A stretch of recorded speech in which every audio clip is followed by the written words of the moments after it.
When people hear duck, most of them think there's a really angry person screaming something about fluffy, swimming, quacking birds. Those of us with combat experience instantly drop to the floor. A super tiny amount of people thinks DuckDuckGo is finally gaining recognition throughout the internet. It's not. But I guarantee that a couple of years ago, not a single person thought of duck as an acronym for Destructive Unicorn Comboing and Wait, no. Hold on. I think I got that wrong. Let me check my notes. Here we go. Dangerous Ultimate Cartridge Kidnapper. Yeah, I guarantee not a soul thought of that acronym a few years ago. But now, if you don't, you should, because it's the name of a pretty fun game. Dangerous Ultimate Cartridge Kidnapper, or DUCK for short, is basically a collection of 100 microgames. You play as one of 5 ducklings, depending on the story chapter. The story goes that the siblings found a random 1 in 100 cartridge for their game console and decided to just plug it in, because why not? Well, let me tell you why not. The cartridge was actually an evil spirit who locked the ducklings in the room and forced them to play the games contained within the cartridge. At this point, you might be thinking, hey, this isn't evil at all. And honestly, you'd be right. If not for the whole "if you lose, I'll trap your soul in my game" thing that I forgot to mention. And that's it for the story, really. Each chapter is one sibling playing through 20 of the microgames, with the goal of beating all of them and being freed by the evil spirit. The story might not be too much, but that's okay because it's absolutely just a way to lead the player into the microgames themselves. You barely spend any time in dialogue, and even the few lines there are can be skipped by pressing a button. The game clearly banks all of its enjoyment and value in the microgames and the other gameplay modes available, and that's perfectly fine as a premise. However, in order to work in practice, the microgames have to actually be, you know, good. So I guess the question remains, are they? Well, I'm pleased to say that I had a really good time with them, yes. Well, most of them anyway. To have 100 microgames in a game, you're bound to get a few stinkers in there. Even Mario Party can't escape the curse. But before we actually get to that point, let me explain what the microgames are. They're basically games, but micro. I know I'm great at explaining things. What? You need more details? Ugh, fine. They are arcadey games, usually lasting 30 seconds or less, with some reaching up to 1 minute and a few very rare ones 2 to 5 minutes. These last ones are usually the boss rounds. The variety in these microgames is astounding. You have stuff that tests your coordination, other minigames that test your luck and navigation skills, some other that test your reaction speed. And the list just goes on and on. Most of the classic arcade games you can think of have a copy in this game. Others are more original and creative. You might even recognize some popular memes here.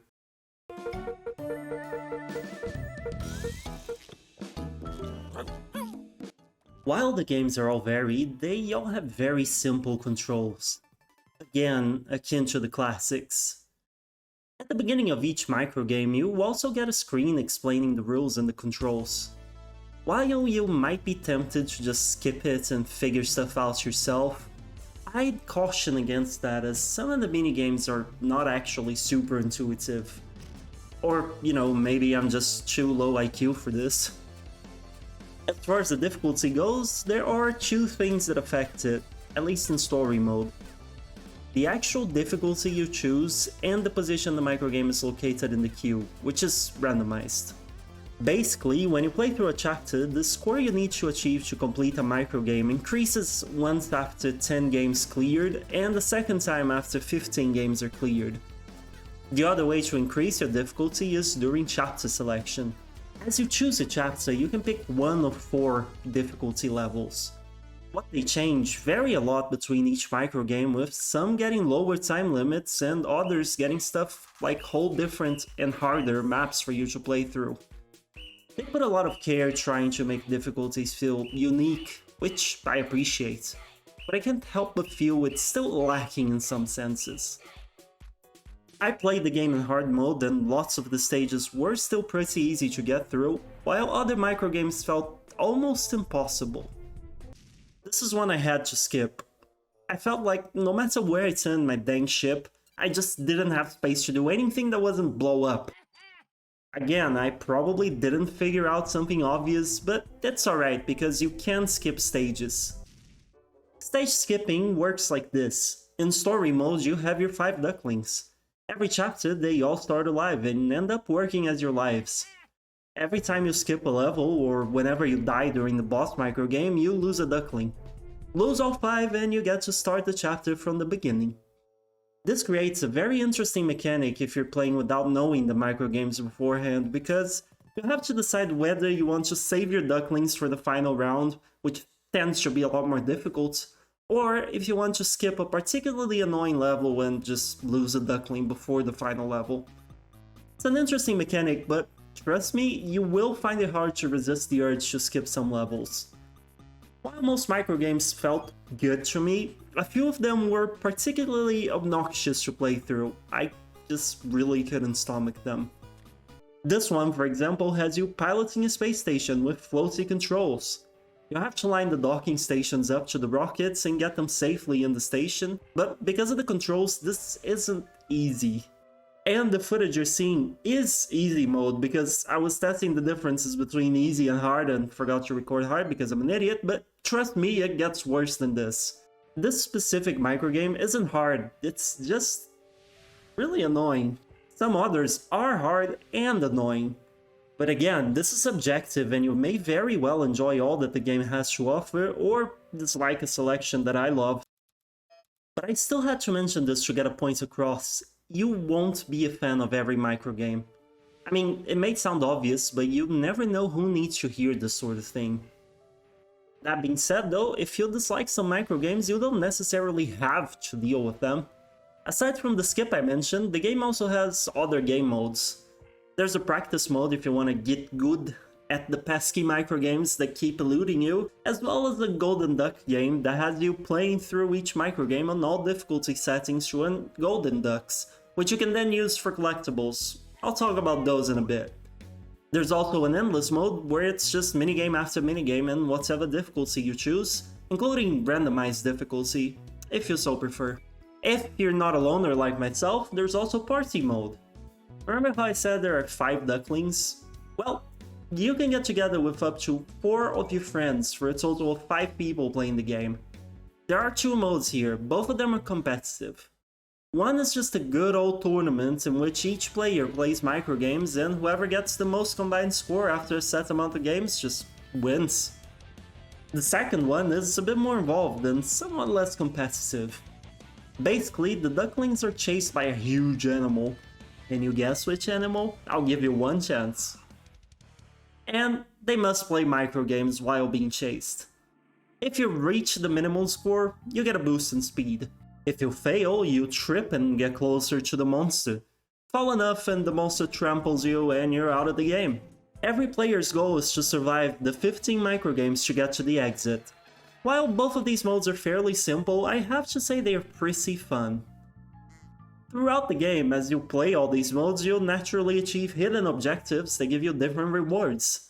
There are 2 main types of rewards, which I call collectibles. One is decoration and the other is achievements. Decorations are basically cool looking frames for your minigames, while achievements are, well, achievements. The ones you're used to. The game tracks them in a menu and even gives you hints on what to do to unlock them.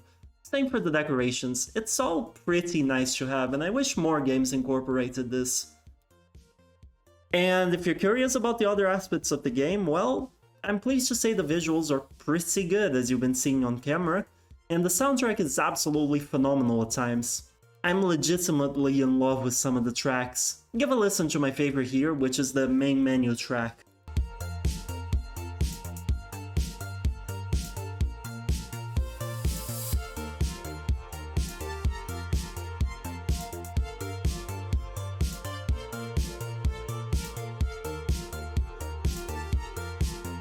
And technically speaking, the game ran fine for me in my system. The specs are in the description. Although I have to say I noticed a few inconsistencies and grammar mistakes in the instructions for some microgames. One, for example, told me that I had 25 seconds to clear the map, but because I was in hard mode and the game didn't account for that, I actually only had 20 seconds. But honestly, this is just minor stuff. The game themselves work fine, so all in all, I was really glad to have had this experience. I certainly plan on going back to it once I get someone to play the microgames with me. It doesn't even need to be next to you. Apparently, the game supports Steam Remote Play together, so you may want to give that a try. If you do pick up the game, let me know how you like it. Or not like it, I guess, if you end up hating it for some reason. And last, but certainly not least, thank you so much to the publisher for providing me with the key necessary to do this review. I really appreciate the support. And that's it. Now for the fun YouTube stuff. If you liked this video, if it was useful to you, please do leave a like and subscribe, as both actions really help out my channel. But above all else, leave a comment. I love hearing from all of you. That aside, thank you so much for watching, and I'll see you hopefully in the next video. Bye bye!